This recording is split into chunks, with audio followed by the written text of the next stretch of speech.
ऋषीपंचमीनिमित्त अनेक रानभाज्या, पालेभाज्या, कंदमुळे यापासून अतिशय पौष्टिक अशी ही रेसिपी बनवली जाते।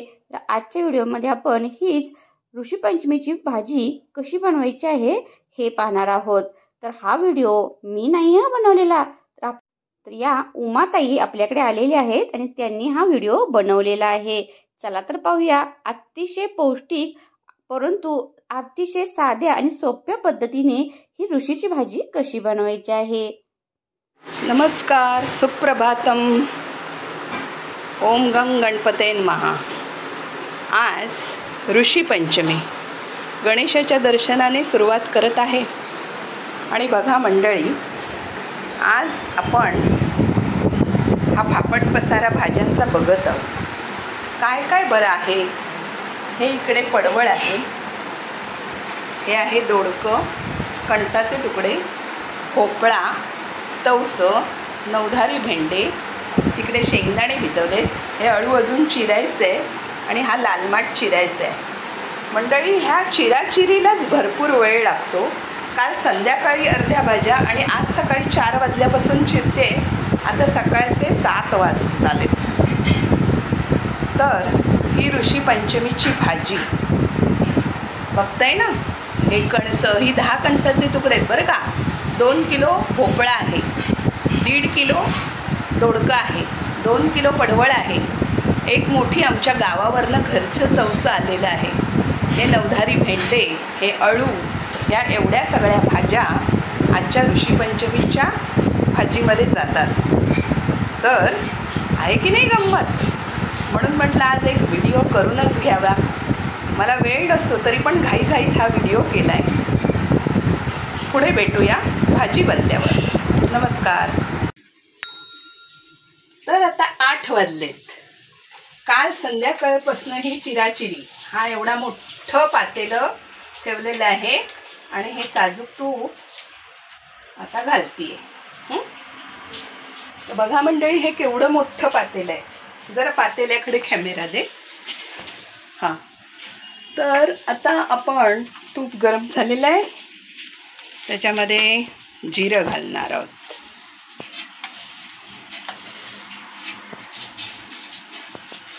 ही उपवासाची भाजी असल्यामुळे तुपात करतात।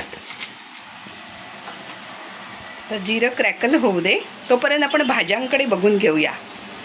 हे बघा, नवधारी भेंडे, तवस, माठ, पडवळ, भोपळा, आणि इकडे आपण बघून घेऊया हे अळू,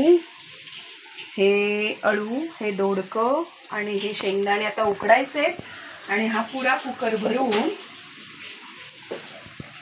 आपण कणीस मीठ घालून उकडून घेतलंय।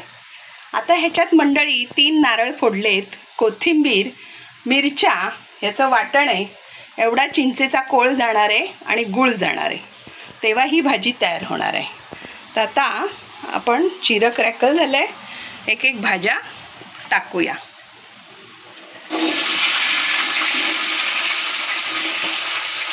मी उंच असले तरी पण माझा ओटा उंच असल्यामुळे मला थोडंसं पाटावर उभं राहून घालायला लागते। आता बघा, हा भोपळा,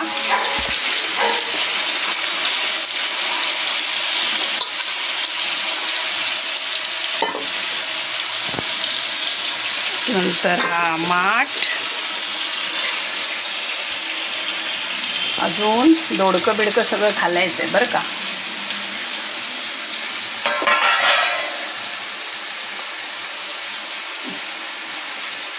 हे आहे दोडकं, नवधारी भेंडे। मंडळी, हे पातेलं भरेल परंतु ते शिजून निम्म होईल।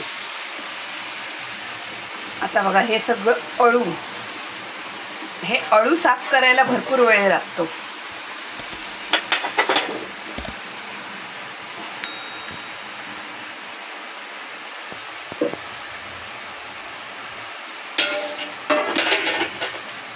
आता मी हे तवसं घालणार आहे, परंतु एक थोड्या वेळा जरा, कारण तवसं हे नरम असल्यामुळे लगेच शिजतं, त्यामुळे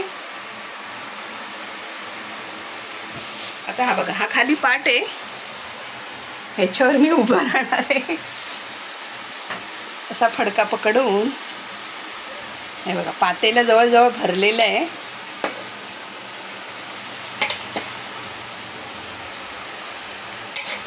ही भाजी बनवायला खूप मजा येते मंडळी. ही भाजी मला माझ्या आईने शिकवली. आई लहानपणी बऱ्याच भाज्या ह्या वेगवेगळ्या करायची, जसं की अळूची देठी गाठी. तिला भाज्या करण्याची खूप आवड, मग रानातली कोणती पण भाजी असू दे.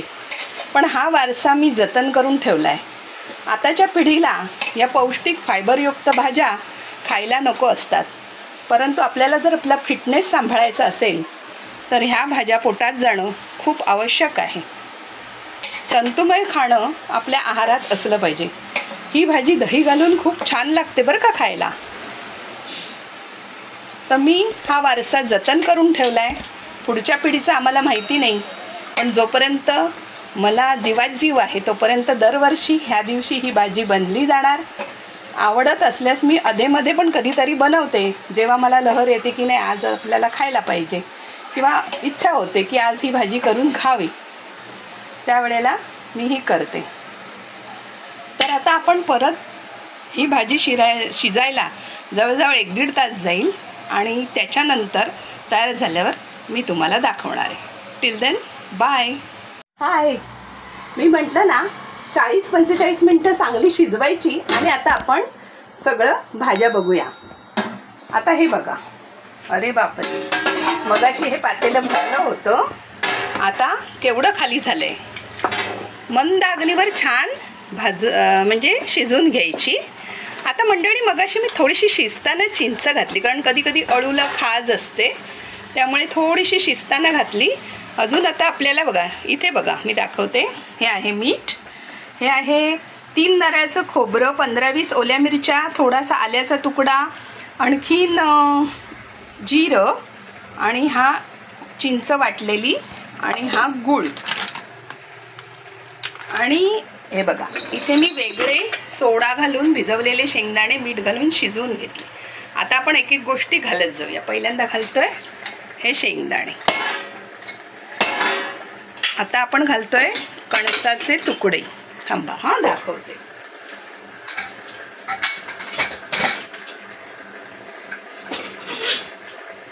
हे बघा, हे आता कणसाचे तुकडे.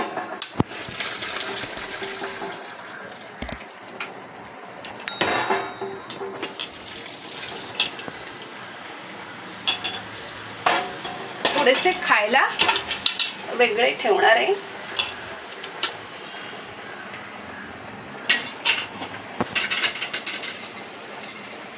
आता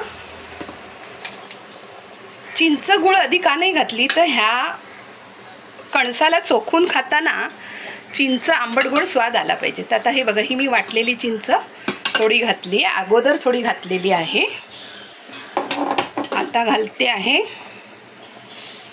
मीठ. आता कणसात मगाशी घातलं होतं, भाजीला थोडंसं घालूया, लागल्यास कमी जास्त करू शकता. आता घालतोय हे मिरची, खोबरं, आलं वाटण, आणि मगाशी मी एवढंच कोथिंबीर वाटून घातलेली, फक्त ती दाखवायला विसरले. आणि हा गूळ, हा बघा, हा मी अर्धा किलो चिरून ठेवलेला, त्यातला थोडा घालते आणि मग बघूया आपल्याला पुरेल का घालायला लागेल. गॅस फुल करायचा. आता हे आंबट गोड सगळं मिश्रण शिजून तयार आहे.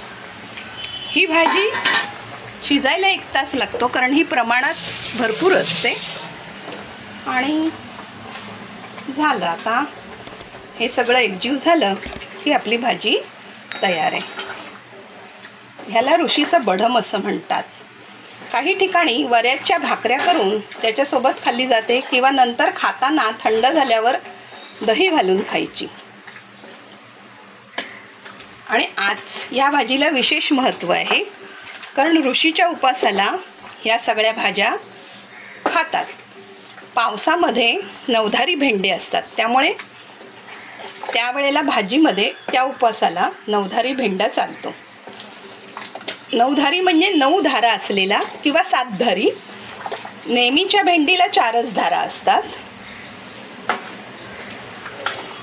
तर मंडळी, आता आपण परत एक ह्याला चांगली सणसणीत वाफ काढणार आहे. तर अशा रीतीने तयार झालं बढम ऋषीची भाजी.